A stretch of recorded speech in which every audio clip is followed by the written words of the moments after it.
kepentingan pribadinya atau kepentingan kelompoknya. Sepakat saudara-saudara? Sepakat.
DPRD Kabupaten Kepulauan Tanimbar, karena kami menduga itu merupakan salah satu aliran dana dari 6,6 miliar tersebut. Kami juga menduga adanya aliran dana SPPD fiktif pada 22 OPD di Kabupaten Kepulauan Tanimbar. Usut tuntas kasus tersebut. Sepakat saudara-saudara? Sepakat? Kami minta Kejaksaan Negeri Somlaki jangan tebang pilih, jangan tebang pilih, jangan tidur. Hari ini ada dugaan masalah juga sudah terjadi dan sudah sampai pada pihak Kejaksaan Negeri.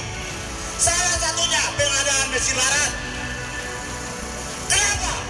Kenapa kasus tersebut dihentikan?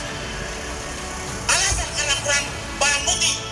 Fakta sangat jelas.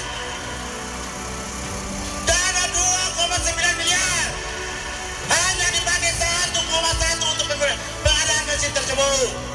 Alibinya adalah anggaran sisa dipakai untuk beli pernak-pernik. Apakah 1,8 tersebut dipakai untuk beli pernak-pernik dan sebuah handel? Hei, pihak kejaksaan, bukti telah terbuka. Kenapa pihak kejaksaan menghentikan kasus tersebut? Ada apa?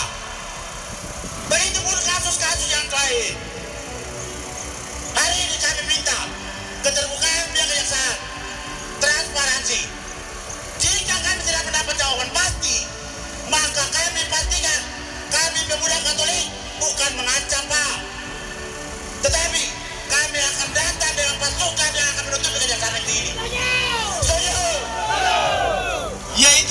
pertama, bahwa aliran dana yang mengalir pada lembaga yang terhormat, yaitu lembaga legislatif, yaitu anggaran 400 juta Bapak Ibu saudara sekalian. Ini merupakan embrio. Kenapa harus diusut tuntas Bapak Ibu, supaya tidak ke depan tidak lagi terjadi proses-proses dugaan transaksional seperti ini yang terjadi di lembaga legislatif sana Bapak Ibu saudara-saudara sekalian. Yang berikut Bapak Ibu, ada juga dugaan tindak pidana korupsi yang terjadi pada 25 OPD Bapak Ibu dasar Bapak Ibu saudara-saudara sekalian. Berdasarkan data yang dirilis oleh teman-teman media yang dengan begitu gagah berani dan membuka dengan rincian sebagai berikut Bapak Ibu perlu saya sampaikan. Berdasarkan laporan hasil pemeriksaan, kalau yang namanya laporan hasil pemeriksaan berarti bukan lagi berbicara mengenai rencana, tapi sudah ada realisasi atau penggunaan dana tersebut Bapak Ibu. Ini perlu untuk dijelaskan sehingga tidak terjadi diskriminasi terhadap tindak pidana korupsi yang lain kemudian menyampingkan tindak pidana korupsi lain. Kami sadar sungguh Bapak Ibu bahwa Kejaksaan Negeri Samulaki berupaya semaksimal mungkin untuk akan membuka tabir-tabir tindak pidana korupsi yang terjadi di Kabupaten Kepulauan Tanimbar. Tentu ada hal yang perlu untuk dibuka sama-sama, dan tentu ada hal-hal juga yang perlu dibuka atau diekspos oleh kejaksaan, dan kami menghargai proses-proses itu Bapak Ibu. Yang pertama barusan saya bacakan secara rinci, ada dugaan tindak pidana korupsi yang terjadi pada 25 OPD Bapak Ibu. Yang pertama, Dinas Pendidikan dan Kebudayaan yang dianggarkan 1.538.000 sekian Bapak Ibu. Berdasarkan laporan realisasi 1.417 Bapak Ibu. Indikasinya tentu ada. Hal ini kenapa? Karena rencana dan realisasi 100% Bapak Ibu, kurang lebih 90% sekian, maka tentu ada. Yang berikut, Dinas Kesehatan Kabupaten Kepulauan Tanimbar 2,72 miliar, 2 miliar 700 sekian Bapak Ibu. Realisasi 2 miliar 1400 sekian Bapak Ibu. Ini juga hal yang sama, realisasi dan rencana dan realisasi 100% Bapak Ibu. Yang terbanyak, kemudian Dinas Sumber Daya Air Bina Marga dan Konstruksi 3 miliar 263 sekian. Realisasi 3 miliar 200 sekian Bapak Ibu. Kemudian Dinas Perumahan dan Kawasan Pemukiman 860 juta. Realisasi 857 sekian. Dinas Sosial 1 miliar 46 sekian. Realisasi 1 miliar sekian. Dinas Penduduk dan Catatan Sipil 1 miliar 400 sekian. Realisasi 1 miliar 300 sekian. Dinas Pemberdayaan Masyarakat Desa rencana 945 juta sekian, realisasi 926 juta sekian Bapak Ibu saudara sekalian. Dinas Perikanan 762 juta sekian, realisasi 760 juta sekian Bapak Ibu saudara sekalian. Kurang lebih hanya minus 2 juta Bapak Ibu yang terpakai. Artinya bahwa korupsi menurut kami adalah dugaan korupsi di sana. Apalagi terkait dengan perjalanan dinas kemudian terjadi juga di tahun 2020 dan tahun 2021. Kenapa? Karena pada tahun 2020 seperti yang disampaikan oleh Kejaksaan pada saat rilis BPKD itu menyampaikan bahwa itu saat itu ada COVID dan itu zona merah.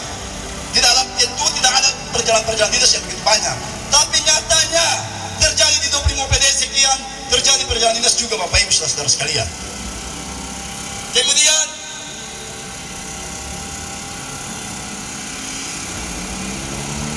Dinas Sosial, Dinas Pertanian 941 juta sekian, realisasi 877 juta sekian. Dinas Perindustrian dan Perdagangan 867 juta sekian, realisasi 846 juta sekian. Sekretariat Daerah 4 miliar sekian, realisasi 3 miliar sekian Bapak Ibu saudara. Bagian Pemerintahan Otonomi Daerah 861 juta sekian, realisasi 860 juta sekian. Bagian perekonomian dan Kesra 601 juta sekian, realisasi 598 juta sekian. Bagian umum 1 miliar 245 sekian, realisasi 1 miliar 239. Bagian humas 1.200.000.000 sekian, realisasi 1 miliar sekian. Bagian pengadaan barang dan jasa 689 juta, realisasi 628 juta. Bagian pembangunan 705 juta, realisasi 700 juta. Sekretariat DPRD, ini yang paling wow dan paling fantastis, 12.589, realisasi 12.300 sekian, Bapak Ibu saudara-saudara sekalian. Inspektorat daerah 1.483, realisasi 1.400 sekian. Dan masih banyak lagi Bapak Ibu saudara-saudara sekalian. Artinya kejahatan tindak pidana ini bukan cuma terjadi pada satu dinas atau satu OPD Bapak Ibu. Jangan ada tindakan tebang pilih saudara-saudara. Sekali lagi, tugas dan fungsi aparat penegak hukum adalah memastikan bahwa proses penegakan hukum harus berjalan semaksimal mungkin dan sebaik mungkin serta setransparan mungkin, sehingga memberikan kepuasan rasa keadilan bagi masyarakat Kabupaten Kepulauan Tanimbar Bapak Ibu saudara-saudara sekalian. Yang tadi saya sampaikan adalah data yang ada. Kan kuncinya sederhana menurut saya, bahwa Bapak Ibu di Kejaksaan ini punya sejumlah instrumen, sejumlah cara untuk memastikan bahwa tindak pidana korupsi itu terjadi atau tidak Bapak Ibu. Karena kami sebagai organisasi kemasyarakatan tidak punya langkah yang lebih jauh, tidak punya cara yang lebih detail daripada Bapak Ibu. Karena Bapak Ibu pihak penegak hukum diberikan kewenangan lebih oleh negara untuk melakukan proses pencegahan dan tindak pidana korupsi yang terjadi Bapak Ibu. Tahu saudara-saudara sekalian. Olehnya itu kami minta demi dan untuk asas keterbukaan dan transparansi, kami minta Kejaksaan Negeri Sablaki untuk mengusut tuntas semua dugaan ini. Kan sederhana, Bapak Kejaksaan tinggal minta boarding pass atau minta ini manifest daripada pihak bandara maskapai, maka akan terjadi dan terkuat. Setuju Bapak Ibu? Olehnya itu kami pastikan sebagai penanggung jawab dan sebagai Sekretaris Pemuda Katolik Komcap Kabupaten Kepulauan Tanimbar, kami telah berkomitmen akan mengawal proses ini sebaik mungkin tanpa ada intervensi kepada penegak hukum dalam melakukan proses-proses ini. Kami akan berikan reward khusus bagi penegak hukum dalam membuka tabir tindak pidana korupsi ini Bapak Ibu saudara sekalian. Yang tadi saya sampaikan, ada dugaan tindak pidana 400 juta. Sekali lagi, ada dugaan tindak pidana korupsi dan aliran BPKD tadi mengalir ke DPRD. Sudah diperiksa 1 orang saksi Bapak Ibu. Saya takutkan, sekali lagi saya minta, saya menduga, dan saya tidak mau hal ini terjadi di sini. Ada pihak-pihak luar yang berupaya mengintervensi proses penegak hukum sini, kemudian mengorder kasus. Jangan terjadi Bapak Ibu. Saya takutkan kejaksaan kita ini akan terjadi hal seperti itu. Ada pihak-pihak eksternal seperti daerah lain, ada pihak-pihak eksternal yang mencoba mengorder kasus. Jangan Bapak Ibu, jangan sampai itu terjadi di sini. Oleh itu, dengan penuh kepercayaan yang tinggi kepada Kejaksaan Negeri, teristimewa buat Bapak Kajari yang baru datang, kami memberikan apresiasi yang begitu tinggi kepada beliau. Dengan semangat yang begitu tinggi, kami mohon dukungan daripada beliau dalam memberantas korupsi dan penanganan korupsi yang terjadi di Kabupaten Kepulauan Tanimbar ini saudara. Olehnya itu, untuk tidak membuang waktu sebagai penanggung jawab kegiatan aksi hari ini, saya minta teman-teman perwakilan daripada teman-teman untuk membacakan pernyataan sikap sekaligus masuk untuk beraudiensi dengan pimpinan.